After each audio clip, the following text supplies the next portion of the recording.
sector and running school.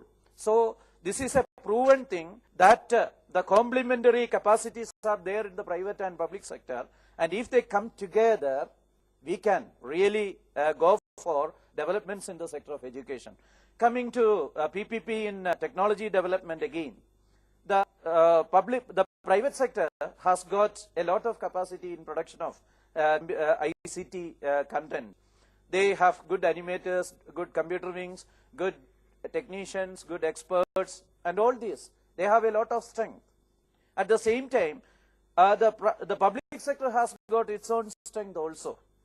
We usually joke like this. Some of our teachers eat, sing, take bath in and all in pedagogy. So they know only that.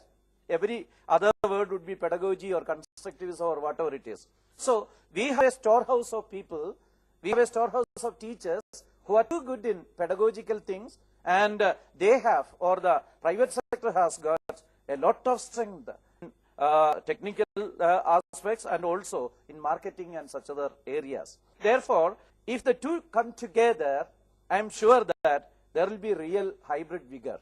And the state of Kerala, after seeing that the situation is so bleak that there is no useful material, practically not many useful materials to implement ICT enabled education, that is teaching all subjects through ICT as far as possible, thereby dispensing with the subject of ICT totally and enabling the children to find out their own knowledge in the sector of ICT through their use of computer in the other sectors.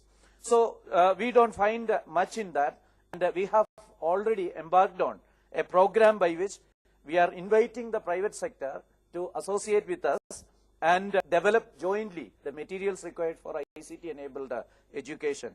I will not prolong it further.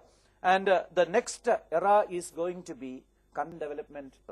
Let me tell you, most of the states, even the center, revise the curriculum every 5 years. If you want to make a content for, say, 20% of materials, and that you have to repeat it every 5 years or 10 years, this is going to be the sector in the coming generation. There's a lot of potential for the public sector and private sector to come together for a bright future of our children for the next generation. What is required is commitment and a clear vision in this regard. Thank you very much for this patient hearing. Thank you, one and all.